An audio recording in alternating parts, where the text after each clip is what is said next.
Suhu tubuh didefinisikan sebagai salah satu tanda vital yang menggambarkan status kesehatan seseorang. Kondisi ini biasanya dipengaruhi atau dipicu oleh beberapa faktor seperti suhu lingkungan dan kesehatan seseorang. Kemampuan seseorang untuk beradaptasi terhadap lingkungan sekitarnya berbeda antara suatu dan lainnya. Hal tersebut dapat terlihat pada tingkat aklimatisasinya terhadap suhu. Pada saat kita harus melakukan aktivitas atau latihan pada suhu yang tinggi, kita akan kehilangan banyak cairan. Oleh karenanya, tubuh akan menjalankan beberapa mekanisme fisiologis untuk mengeluarkan panas untuk menstabilkan suhu inti tubuh, dengan tetap memperhatikan dan menjalankan usaha-usaha untuk menggantikan cairan tubuh yang keluar dengan membawa serta mineral tubuh baik secara internal maupun didukung dengan usaha eksternal. Hasil percobaan kelompok kami di mana suhu awal atau sebelum kami melakukan aktivitas itu berbeda-beda. Hal ini kemungkinan dikarenakan suhu lingkungan kami yang berbeda-beda, di mana beberapa anggota kelompok kami melakukan aktivitasnya di luar ruangan, sedangkan ada beberapa yang di dalam ruangan, dan juga dipengaruhi kesehatan.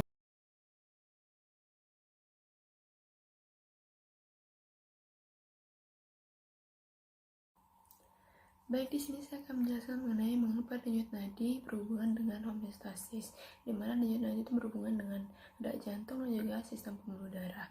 Di mana organ jantung dan saluran pembuluh darah menjadi salah satu bagian tubuh yang vital dalam proses kehidupan seseorang. Nah, permasalahan pada bagian saluran pembuluh darah dan organ jantung ini perlu diperhatikan dengan baik dan benar. Hal ini dikarenakan adanya kekhawatiran karena permasalahan kesehatan pada organ jantung masih menjadi momok penyebab kematian terbesar di Indonesia, dan terutama penyakit jantung koroner, dan dapat memicu munculnya komplikasi penyakit lain. Ada beberapa indikator kesehatan yang dapat ditunjukkan oleh jantung dan pembuluh darah, yang salah satunya adalah denyut nadi. Nah, denyut nadi ini merupakan nilai berapa kali pembuluh darah arteri mengembang dan berkontraksi dalam 1 menit sebagai respon dari detak jantung. Jumlah denyut nadi sama dengan detak jantung karena kontraksi jantung akan menyebabkan peningkatan tekanan darah dan denyut nadi. Dari penelitian yang dilakukan pada anggota kelompok kami, yang terdiri dari 5 orang, didapati hasil pengukuran denyut nadi sebelum dan sesudahnya, di mana hasilnya menentukan bahwa denyut nadinya meningkat. Nah, perubahan nilai denyut nadi meningkat dan menurunnya dapat dipengaruhi oleh berbagai faktor yang mempengaruhi denyut jantung, terutama ketika jantung dipacu untuk melakukan berbagai macam aktivitas yang cukup berat. Nah, salah satu bentuk aktivitas berat yang dapat menjadikan tekanan darah mengalami perubahan secara cepat ketika seseorang berlari. Lalu apa hubungannya antara denyut nadi dan denyut jantung? Di mana pengertian dari denyut jantung adalah nilai debaran yang dikeluarkan oleh jantung akibat darah yang melaluinya. Nah, sedangkan denyut nadi adalah frekuensi atau irama dari denyut jantung yang dapat dipalpasi atau diraba pada bagian tubuh tertentu. Nah, denyut nadi ini akan meningkat seiring dengan peningkatan denyut jantung. Begitu pula sebaliknya, yakni ketika denyut jantung melemah, maka nilai denyut nadi juga akan turun. Cara menghitung denyut jantung juga berhubungan dengan cara menentukan denyut nadi. Saat memulai aktivitas olahraga, denyut nadi akan mengalami peningkatan dan semakin tinggi aktivitas olahraga, contohnya berlari atau melakukan hal-hal yang lebih berat yang dilakukan, maka akan semakin tinggi juga peningkatan nilai dari denyut nadi maupun denyut jantung. Alasan pertama mengapa denyut nadi sebelum dan sesudah berlari berbeda adalah karena adanya permintaan oksigen yang lebih banyak pada otot-otot yang menyebabkan metabolisme sel yang bekerja semakin cepat pula dalam menghasilkan energi, sehingga peredaran darah di dalam pembuluh darah akan semakin cepat dan curah darah yang dibutuhkan akan semakin besar. Akibat adanya vasodilatasi pada otot jantung dan juga otot rangka, serta vasokonstriksi arteriol yang menyebabkan arteriol menyempit. dan kerja jantung tiap satuan waktu pun bertambah sehingga volume darah pada arteriol akan meningkat dan tekanannya pun meningkat. Dapat dikatakan bahwa volume darah yang masuk ke dalam arteri ke jantung meningkat pada organ-organ tersebut dan menyebabkan aliran darah ke seluruh pencernaan dan ginjal berkurang.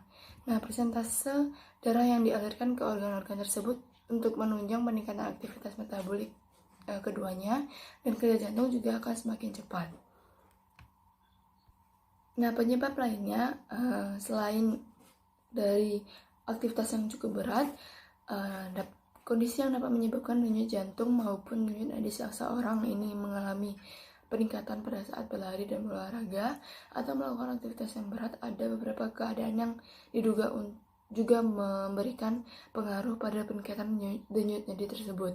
Ada beberapa penyebab lain, diantaranya keadaan emosi yang terjadi pada melakukan aktivitas, lalu juga jenis olahraga yang dilakukan atau beraktivitas berat yang dilakukan. Nah, dari penjelasan di atas dapat kita katakan bahwa denyut nadi atau detak jantung yang semakin cepat jika tubuh melakukan aktivitas merupakan salah satu cara tubuh dalam menjaga keseimbangan fungsi-fungsi tubuh tetap berjalan secara konstan atau disebut dengan homeostasis. Baik, sekian dari saya. Untuk materi selanjutnya akan dijelaskan oleh teman saya.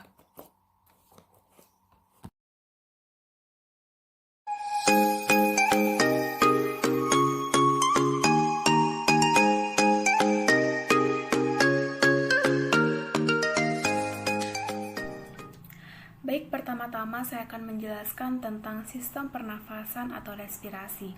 Sistem pernafasan atau respirasi adalah sistem yang mengatur terhirupnya udara dari luar yang mengandung oksigen atau O2 ke dalam tubuh, serta menghembuskan udara yang banyak mengandung karbon dioksida atau CO2 sebagai sisa dari oksigen keluar dari tubuh. Adapun fungsi sistem respirasi, yang pertama untuk mengambil O2 atau oksigen yang kemudian dibawa oleh darah ke seluruh tubuh atau sel-selnya untuk mengadakan pembakaran. Yang kedua, mengeluarkan CO2 atau karbon dioksida yang terjadi sebagai sisa dari pembakaran, kemudian dibawa oleh darah ke paru-paru untuk dibuang karena tidak berguna lagi oleh manusia. Dan yang ketiga, untuk melembabkan udara. Dalam hubungannya dengan mekanisme homeostasis pada tubuh, sistem respirasi berperan dalam menyerap O2 dari lingkungan eksternal dan mengeluarkan CO2 ke lingkungan eksternal dengan menyesuaikan kecepatan pengeluaran CO2 penghasil asam. Sistem pernafasan juga penting untuk mempertahankan pH lingkungan eksternal yang sesuai. Baik, selanjutnya saya akan menjelaskan tentang oksigen masuk, karbon dioksida keluar. Sistem pernafasan berpartisipasi dalam berbagai proses homeostasis, dan dua yang paling penting adalah menjaga pH dan mengatur pertukaran gas. Kedua fungsi homeostasis ini terkait dengan peran biokimia yang dimainkan oleh dua gas pernafasan utama, karbon dioksida dan oksigen. Oksigen masuk ke dalam tubuh sebagai komponen udara yang kita hirup dan diproses oleh paru-paru. Sedangkan karbon dioksida yang dihasilkan sebagai produk sampingan dari metabolisme sel berjalan melalui aliran darah ke paru-paru dan dihembuskan. Baik, selanjutnya ada karbon dioksida dan oksigen. Aktivitas tubuh manusia adalah manifestasi dari kerja gabungan triliunan sel mikroskopis. Tubuh membutuhkan makanan untuk dimakan dan udara untuk bernafas, dan kebutuhan sel individu serupa. Reaksi mendasar yang memungkinkan kehidupan sel mengubah glukosa dan oksigen menjadi karbon dioksida, air, dan energi. Inilah sebabnya mengapa pasokan oksigen dalam aliran darah merupakan aspek penting dari homeostasis. Dengan adanya oksigen yang tidak mencukupi, sel tidak dapat menghasilkan energi. Sedangkan karbon dioksida juga harus dikelola dengan hati-hati agar produk limbah ini tidak menumpuk ke tingkat yang bermasalah. Dengan menghirup dan menghembuskan nafas, sistem pernafasan mampu mengambil oksigen dan melepaskan karbon dioksida dan dengan demikian memainkan peran dominan dalam pertukaran gas homeostatik.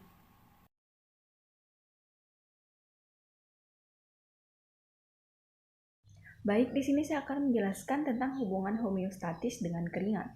Homeostatis itu adalah proses mekanisme otomatis yang dilakukan makhluk hidup untuk mempertahankan kondisi konstan agar tubuhnya dapat berfungsi dengan normal, meskipun terjadi perubahan pada lingkungan di dalam maupun di luar tubuhnya.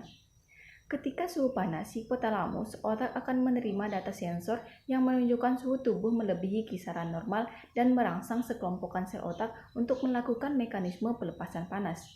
Mekanisme tersebut dilakukan dengan cara memperlebar pembuluh darah. Pelebaran tersebut membuat darah lebih banyak lewat dan menyebarkan panas ke seluruh tubuh yang mengaktifkan kelenjar keringat. Tubuh yang panas tersebut, pori-porinya akan terbuka dan kelenjar mengeluarkan keringat untuk membuat panas. Inilah mengapa saat kepanasan, tubuh cenderung haus karena memerlukan air untuk membuat panas melalui keringat. Keringat tersebut menghasilkan oleh kelenjar keringat untuk menjaga suhu agar tetap normal. Namun tidak hanya itu, kelenjar keringat juga memiliki banyak fungsi lainnya. Keringat merupakan cairan tubuh alami yang mengandung air, garam, dan lemak.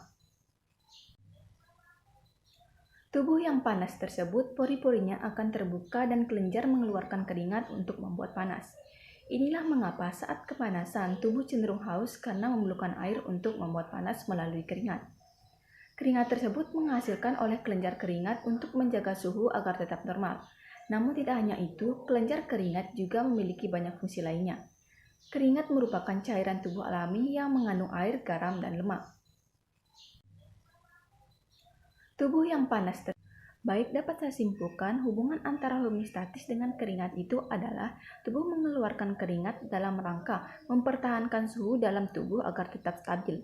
Ini merupakan proses homeostatis dengan sistem kontrol jarak jauh karena melibatkan sistem saraf dan sistem endokrin. Terjadinya feedback negatif atau umpan balik negatif karena setelah terjadinya respon berupa sekresi keringat, keringat akan menguap dan menyerap panas tubuh sehingga suhu tubuh tetap konstan. Respon ini melawan efek penghasil panas dan membantu mengembalikan suhu tubuh kembali normal. Feedback negatif atau umpan balik negatif ini terjadi apabila respon yang dihasilkan efektor menekan stimulus atau menurunkan intensitasnya, membuat kondisi tubuh kembali ke kisaran normal.